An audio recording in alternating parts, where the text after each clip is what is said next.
Another Bullshitman video. Bullshitman 3. Yay, so he's way behind. Anyway, so we're going to respond to his whatever. He writes well. It's a nice book he wrote here. He really ought to write something like, it's too bad he just wastes so much time on bullshit. But anyway, so it is interesting. Put the word projections of value. Inmendham versus projections of value. Because I used the word projections in, whatever, the other video that wasn't to him, but was on this subject. But anyway, it is interesting. Subjective, objective, and projective. Those are, maybe that we should add that third word, because that's really what it's about. It's not so much about something being subjective or something being objective. It's about this idea of saying, this one we are going to impose. This one we have a right to impose. This one we have a right to say, fuck you, that's not good. I would say inefficient, and that's part of this conversation. So anyway, I do have notes. They're yeah, might be legible. Let's see how it works out. Anyway, so he starts off just with such an obvious mistake. Just obvious. So, a big giant hunk at the beginning is about this problem with my use of the word deserve. When I do the, I curse you with getting what you deserve. All right, first I've said over and over, I just like the sound of it, the fairness of it. The idea that everybody would just get exactly, the roll dicey thing, the whole what risks you take. It's like if you're you own a company and you're making money, on your Beaupool, your DuPont stock. Yeah, that the poison gas should poison you. Yeah, that would be the stockholders should be the ones who get poisoned. It should blow up in their backyard. That kind of thing. There's just there's a beauty to that.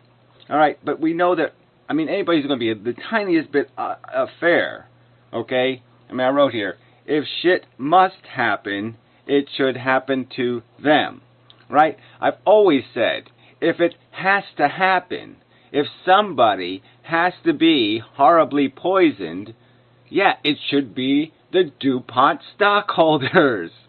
That's right. That's what I'm saying. I'm saying if somebody has to drown in oil, it should be BP stockholders. You see what I'm saying here? You get it? Like if somebody has to die under a burning oil truck, yeah, it should be BP stockholders. That would be appropriate. But it doesn't. There's nowhere am I saying should we come up with some new punishments to dump on the world. I'm not saying we should punish people. We should get a new punishment, go buy punishment at the store, get some new punishment, and then shove it at the assholes. No, never suggested that. No extra harm should ever be created so we can beat the shit out of assholes. That's not the argument. And I have made it clear. Every time I say it, I do say the word. If it has to happen, it should happen to them. So he just completely fucked that point. Blew it up all over the place. The truth is, people are just, I wrote here, people are just ignorant, okay? They're not bad in the sense that they're, that there's anything else different there's nothing different between me and you and that guy, but thoughts in our fucking head. And I know that that's all that makes me, are thoughts. There's nothing generically evil in me or generically evil in them. It's just the dumb fucking ideas in their stupid fucking brains. Jesus. But anyway, so again, play fair here. I'm just saying if somebody's going to mock a risk, going to laugh at it, even people who laugh at YouTube videos, there's a ton of YouTube videos where people, fail, and so they have a whole bunch of fail clips, and people find that entertaining. Okay, well, I'm almost like, well, yeah, so you should be on a fail video. Okay, it's just this idea of mocking it. When people ridicule or mock or laugh at, damn it. Yeah, you just feel yourself saying, man, do they ever need to feel it? Because it's ignorance that's motivating their laughter. And that's all there is. It's just ignorance. I mean, it's just ignorance. I mean, if there were a cow and they were being slaughtered, they would get it. If they were, I mean, it wouldn't be a joke anymore. It wouldn't be num num num num. If it was happening to them. If the reality was that the Martians were here and they were in the little farm cage and they were watching their relatives getting pulled out one by one, they wouldn't be doing the num num num num bullshit. Right? So yeah, you're sort of saying deserve might have something to do with educating. But yeah, you're not really thinking about it as a practical fact. I'm not saying it as some sort of ought statement in the sense of a reality. I'm saying it in the sense of, wouldn't this make it easier for the world to understand? If they saw it happen, or if they could dream it happening. Get it? No, you won't. Well, anyway, the point is that you just lost that word. If it must happen, if you can't stop it from happening, then it should happen to the people who've opened the door to it. Really. Not that complicated. Okay, and then he said in here, he rejects hard determinism. And I was like, wow, I didn't know that. I don't think I knew that. I don't even know how you do that. How do you rationally do that? I mean, I don't know if we have a blog post on that. Maybe I should go look for it. But, yeah, I would love to see the wishy-washy, mishy-mushy stuff you write to figure out where you're going to get this soft determinism from. Where you're going to find the whatever it is, the sparkity-warkity, the spontaneous, or the randomness, or the whatever it is that you're saying isn't determined. I mean, maybe you reduce it to some physics thing. Maybe you buy the bullshit that photons aren't really in a place. They're just, I don't know where I am. They don't know where they are, and they just happen to fall some. Oh, I'm here. Oh, I'm here. Oh, I'm here. They just blip in and out of reality or something. Maybe you believe that kind of much, but I don't think you do. But whatever. Maybe you do. Maybe you do. You are, stranger than I thought. Anyway. Okay, so moving on. Inmendham, let's see, believes imposition should be high for small gain. Oh, there. So he went on this whole thing about my martyrdom kind of argument. Well, if you can give me the good deal, the Jesus deal, yeah, I can extract 1 million people out of hell by hanging on a cross for a week. Yeah, I have to take the deal. It's just too fucking good a deal.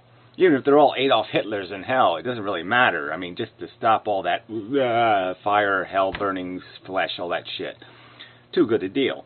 And so then somehow he converted that into me saying we're obligated to hang on a cross so a 6-year-old can have an ice cream cone. That's what he did. I mean, seriously. I mean, he didn't say exactly those words, but he said clearly that I believe that people should be sacrificed, have major suffering, major impositions imposed on them for minor or weak gains.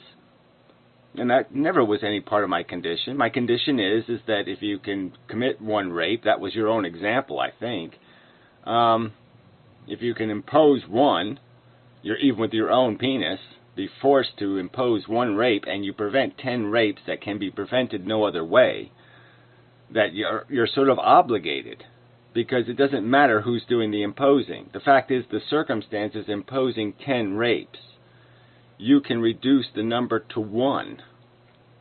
And yes, it's a different one than the other force was imposing, but you have no logical reason to think that 10 were chosen because they're shitty people and they deserve to be raped. So they're just as much a victim. They're just as much a random choice. They're just as innocent, just as young, just as pure, just as all these things, and there's just no logical reason not to jump on that grenade. You just can't avoid the logic. So anyway, I don't know. Yeah, so again, these, so 70% of this crap was based on 2 complete destructions of what I'd said. I mean, just complete not acceptable misinterpretations. I mean, they're really not acceptable misinterpretations. I've never said anyone has an obligation to have any inconvenience imposed upon them unless it's absolutely productive. We can force people to be productive. That's my argument. We can force them to do the right thing. I mean, I'm sorry, there's a right thing, and we can force you to do the right thing. And it's a guaranteed right thing. It's not like we're shoving you into a circumstance where there's only a chance that it'll work out, that there's only a low probability that you'll be able to rescue all the people in the fire. No, we're saying that it's a guarantee that if I shove you into the front door and close it behind you, that you will save 10 people. And yeah, you're going to get burned up and die. But the point is you're going to prevent 10 other people from getting burned up and die. And so it's just the fact that that's the right thing to do. I don't like it personally, subjectively, okay, but it's the truth. And I would expect somebody, if I was wimping out and being a pussy, I would expect somebody to kick me in the ass and shove me through the door. This is the right goddamn thing to do. Live long and be efficient. Oh, wrong sign. Sorry. Live long and be efficient. There. That's our obligation. It just is. Maximize your efficiency. Maximize your efficiency. You ought to do it. You really ought to. And if you don't want to and you're not really trying, then maybe I think the government ought to make a big boot and kick you in the ass and say, yes, this is what you're going to do. You're going to be a good human being. Or we're going to make you be one. I mean, do it voluntarily, or, yeah, we're basically going to shove you through the door. Alright. So those are two big bullshits, okay? The fact that I'm not saying we should create new punishments. If punishments have to be imposed, yes, we might as well give them to the assholes. We might as well punish the assholes. If punishment has to exist, if harm has to exist, yes, let's dump it all on the assholes because they deserve it. That would make sense. Can't do that, but yeah, that would be the way. It would be nice if the world worked that way. That's what I said. It would be nice if all this bad shit that had to happen only happened to these fucking aggressive assholes who keep defending the crazy emperor. Yeah, so all this shit the emperor's dumping on us, yeah, let them get it. It's too fucking obvious. Alright, anyway, you don't want to re-argue it. Alright, misplaced notions of obligationism. So instead of putting the word that I always use, right, efficiency, he turned it into obligationism. So, again, this is just cheating my language, cheating what I'm saying, okay? But it is true. I mean, there's an obligation, but I mean, in the way he's saying it, he's making it sound as if the obligation comes first, not the fact that the obligation has tied to it efficiency. And so, efficiency is the important word. You have to maximize efficiency. It's just logical. It just is. And so the fact that there's an efficiency equation that says this is the route you take because this works out. You have to do it the right way. Doing it the wrong way, merely because it's inconvenient to an individual, would be stupid. Because we know they're all individuals. I mean, again, we're talking about pawn math here. We're not talking about some other kind of math. We're talking about completely the same in all meaningful respects things. And so all you have is the basic equation. It isn't that complicated an equation. So anyway. But I'm just saying that use the words I use. Don't paraphrase me as ever saying the obligationism. I've never said that word. I've never used rhetoric like that. I'm always talking about productivity and efficiency. So use my language, please. I have made it clear. Life should stop immediately. Yeah, this was even a funny part. You're just like, where did you get this from? Where have I said anything other than, yes, it should stop immediately? Where? I've even said about virtual reality. we shouldn't bother. But if we have to do something to get you to play along, if this is the contract I have to write to get you to stop replicating, well, let's do it.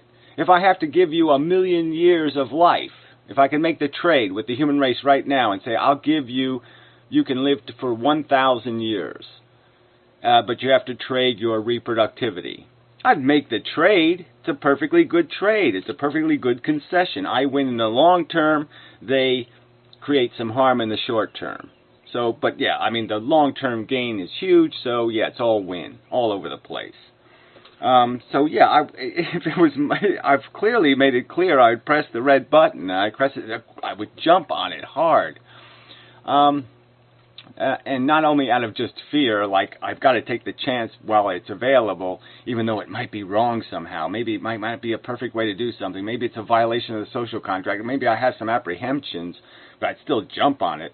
But yeah, if you're going to ask me theoretically, without any emotionalism about social contracts or giving other people the right to an opinions and all this other shit, yeah, I've made it clear. I don't think life can be played. I don't think it's a good game. Okay, it's not practical. You won't win. You'll die. You'll get sick and die.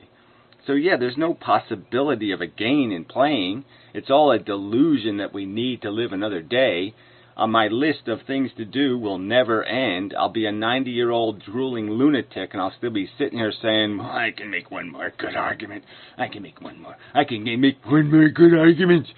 One more good argument. Yeah, that's what I'll be doing.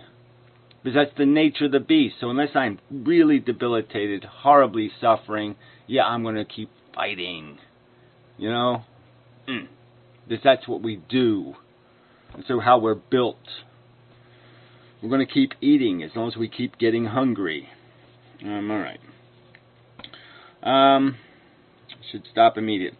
So yeah, so again, this was just a huge perversion of what I've argued or said. I have no personal desire to maintain the existence of life on Earth one more millisecond, and I don't think it's rational to maintain it one more millisecond in a pure sense. But we know we have to make these concessions to the assholes we're negotiating with. And so I'm saying it's a fucking huge benefit in the pragmatic negotiation to tell the people who are existing now, I don't want to mess with you. I'll even give you some virgins if I can. If I can give you some free ones, as long as you don't impregnate them, yeah, I'll throw in some virgins. I'll throw in whatever I have to throw in to negotiate this deal where, yeah, you live out your life, have lots of orgies, have lots of fun, drink lots of shit, do it. I'll even, like I said, I'll give you free drugs, whatever you want, I'll give it to you, as long as what you want isn't the right to friggin' maintain the system. Just live out your life, live out your debauchery, live out your bullshit, and just let it die, let it stop, let it end. So yeah, I haven't been unclear on that, and to try to sit there and imply that there's some contradiction in my statements is just bullshit, man. I mean, huge bullshit. All right, you first rescue the hostages, then you try to save the terrorists. Yes. So this is another point where he's ragging on me about this idea of who gets imposed on. What else is it? Let's see I'm trying to think of how he put it. I mean, he's starting to use the Scrooge movie as a metaphor here, and well, I'll just make my point and make it clear what I'm saying in my counter-argument. So whatever it is he was saying, my counter-argument is that, yeah, you first try to rescue hostages, the innocents, the things that didn't create the problem. And then if you can, you negotiate with the terrorists. And you say, look, you assholes, we don't really want to hurt you. We know you're kind of motivated by good purposes and all this stuff, the little rebel guys or whoever they are. And you say, we don't want to have to burn you up. We don't want to drop napalm on you. So here's a contract we can give you to surrender, like the Indians, the Native Americans, right, or some other kind of thing. You're having a war with somebody and you negotiate a surrender. So the fact is, you go for the innocents first. You go to get the hostages first. You clear them of harm first. So that would be a distinction. But I mean, I'm not making an argument that there's some difference. If I've said it millions of times, there's no point in like torturing. Even if you captured Adolf Hitler, there'd be no point in harming him or torturing him. There'd only be a point in creating some sort of enough deterrent to keep the next Hitler thinking about the fact that, oh yeah, I don't want to do that because if I get caught, things aren't going to be very much fun. I'll be in court forever. And they'll sue every penny out of my pocket, and I'll never have any money ever again, or something like that. You want to create a deterrence, but you don't want to create any more harm to a sentient than you have to. You never want to create any extra pain if you can avoid it. That's part of the efficiency thing. So again, don't imply that I'm saying anything other than that. But well, whatever. I mean, I can't. It's very hard to make these arguments because you can create thought experiments that would be very nuanced. In terms of the exact value that you're protecting against, and there is just a basic nature to it, that there is a certain amount of. It's really very hard to get past all of your subjective. Yeah, Hitler should get fucked. There is a part of you that just isn't going to like the idea that, what do you mean we're going to feed him and give him a glass of water and give him a soft bed? And I mean, there is a part of you that just says, damn, he really didn't earn that. So, I mean, there is a difference between people who have played by the rules and done the right thing and people who haven't, and the fact that, like I said, if everything else is equal, if you're going to save somebody first, you probably should save the person that hasn't been a fucking asshole. So, I'm just saying, it just seems like that is not a major crime against objectivity or a major crime against the explicit rationality to make that distinction. The distinction might not be valid, but there's no harm in making it, but you have to make a distinction anyway. Again. Alright. Why let assholes be assholes? Because they demand the right. Simple. So again, his argument is why save the world? Because people are assholes. Why prevent this from happening to them? Because they're assholes. Well, again, they're, as I say earlier, they're assholes just because of ignorance. So rationally, I know that. Even though their assholery is right in my face and it stinks like rotten flesh, I understand where it comes from. And the other part of it is you have to negotiate with them. I mean, unfortunately, I don't have the power to impose. I don't have the power to control. So I have to negotiate with the assholes. So that's why I'm going to let them be assholes. It's because I have to. I don't have a choice. Gee, duh.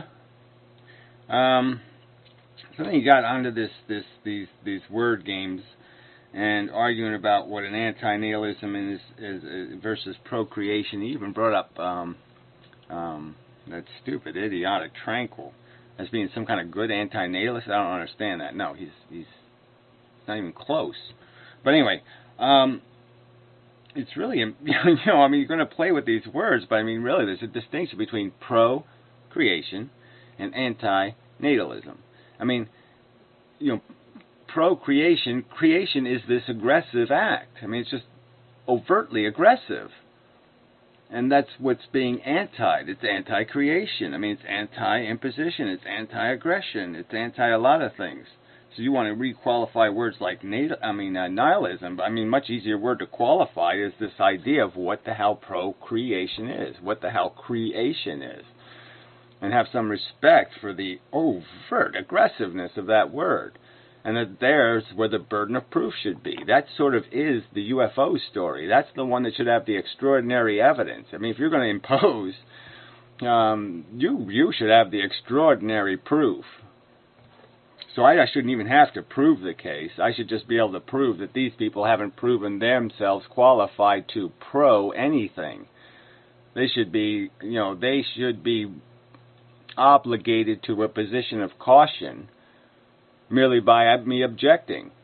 because they have nothing to defend their competence. They have no pilot's license. They have demonstrated no competence to fly a plane. So why the fuck should they fly the plane? They have no right to fly it off the ground. And I don't have to prove they can't fly. I have to just prove they're not qualified to fly. They haven't provided any evidence they can fly. You get it? Yeah, well, you should be able to get that. All right, so anyway.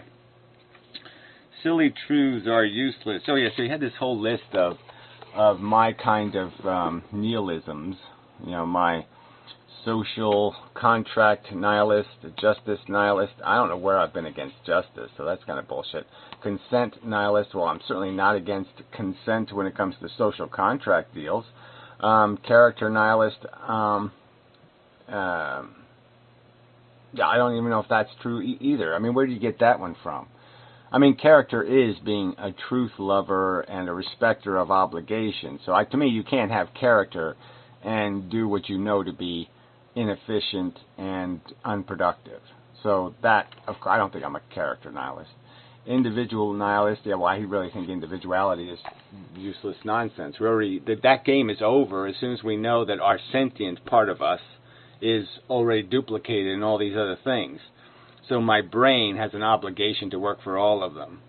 There's no way my brain can come up with a reason why this individual is better than those individuals.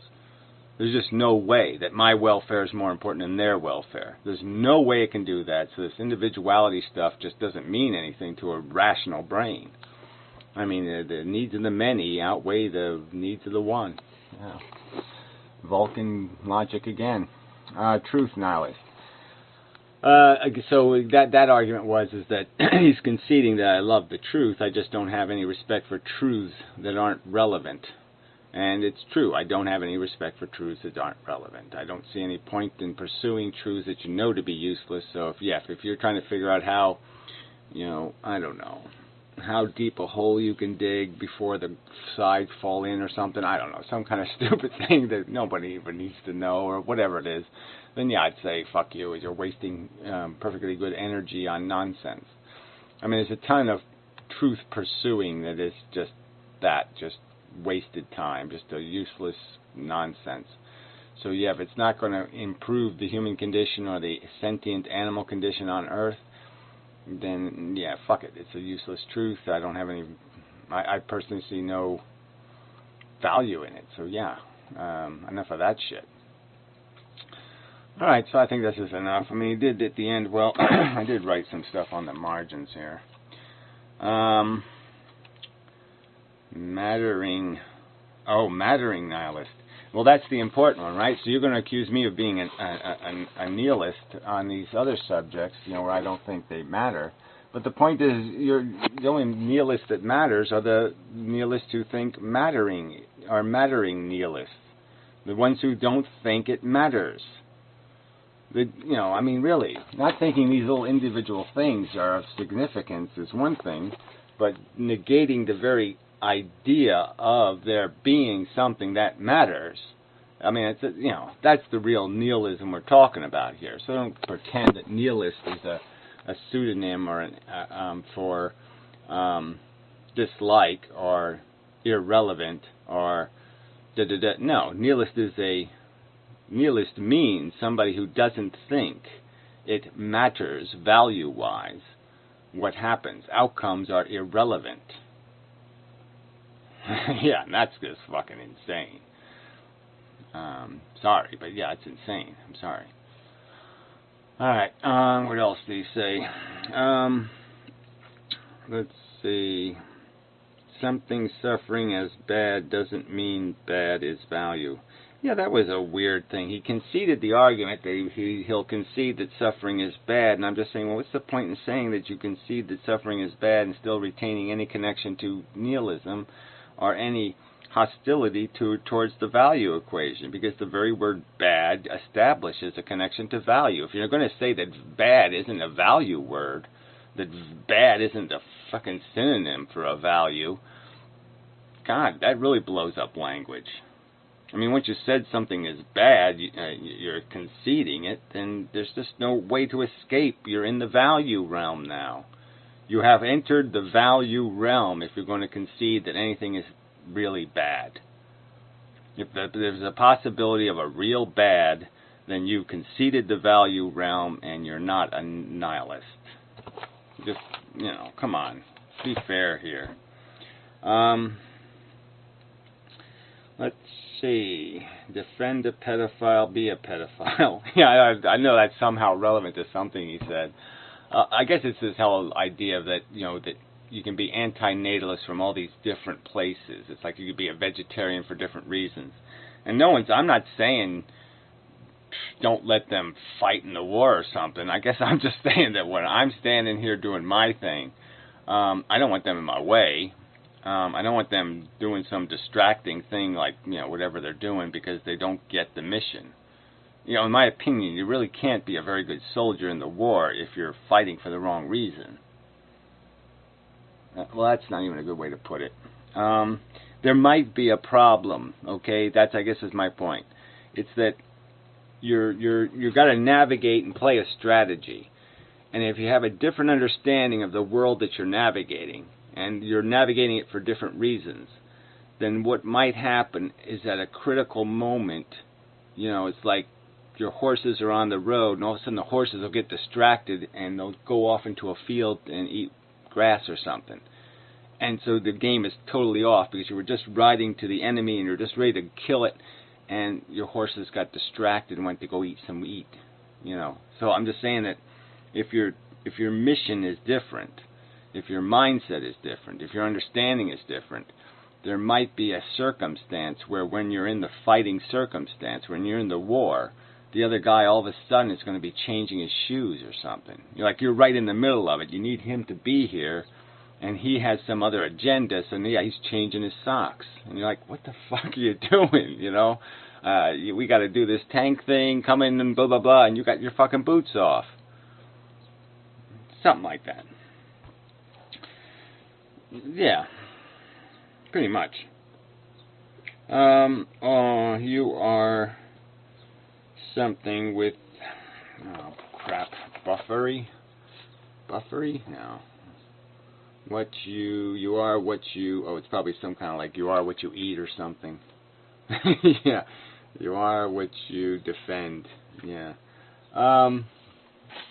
So yeah, if you defend nihilists, why shouldn't I think you're a nihilist? I guess that's part of it here. I mean, sort of, okay, fine, go ahead. Separate yourself from this kind of nihilist and that kind of nihilist and this kind of and all this kind of crap, but I'm just going to say fuck you and you people and all these distinctions. This is like the anarchists, I'm a, whatever, small government anarchist, or, some other kind of, all these stupid subdivisions. They even have, like, communist anarchists and fascist anarchists, and, what the fuck? It's just an abuse of language. There's a point where it just becomes gibberish. So I'm saying if you're going to qualify all these different kinds of nihilists, you either believe it matters how humans conduct themselves in an absolute sense. There's an absolute mattering that's taking place. Or you believe that there isn't any absolute truth, and that for the sake of fun, we all ought to just make one up. Just for the sake of having fun playing the game. So, a real nihilist is basically saying you're playing Monopoly for nothing, okay? You're just playing it to play the game. They're doing the life is a journey, not a destination thing, right? So just make it up. Just don't take it seriously. It's just a movie. Life is just a movie. And then there's people like me who say, no, life isn't a movie. It's really happening. There's real shit happening. It has real meaning, has real value, and in the end, all right, there's going to be a real amount of blood in the buckets. They're not fake buckets. It's not fake blood. There's going to be a real amount of loss or gain. And it's going to be real. It's going to be, the life will be spelled in green letters or it will be spelled in red letters. It will be success or it will be fail. All right? And it's not subject to your opinion. It will be. No one's going to read it. No one's going to look at the red letters, but they're going to be there. Damn. It will be fail. It will. Yeah, real fail, not fake fail, real fail. So that's enough. So, I mean, it did a lot of, ragging on me and my character, what I say in Stickcam. I mean, to take what I say in Stickcam and the tiny chat thing and all this other stuff, and, I mean, it's okay. All right, it's fair game. All right? But, you got to concede the point that in these different arenas, I'm making arguments of different explicit seriousness. Right? I mean, some are technical arguments that you can hold me on the words I use in exact language and exact vocabulary. And in other circumstances, I'm going to be a little looser, a little freer, a little more of the ape is going to come out. And yeah, maybe some of what I'm going to say in those circumstances will have an element of personal bullshit tied on them. Okay, they're going to be a little bit of stink on it. I mean, I'm not going to argue that what I'm saying is wrong. I'm just going to say it's going to be dirtier. It's going to be right, but there's going to be more crap on it. And if you can't cut me that slack, well, it's okay. Like I said, it's your entitlement. I mean, it's a public forum. You have a right to sit there and hold me to what I say. But I'm just going to say it's kind of bullshit. It's kind of like, if it's like you have a girlfriend, she records everything you ever said to her in every word in a fight, and so then you're stuck with every single sentence you ever said. That would be hard to live down. Like when you said, I hope, your head explodes and a mouse eats your pancreas. Maybe you didn't mean that. Maybe. Anyway, till next time, such, so forth and whatnot.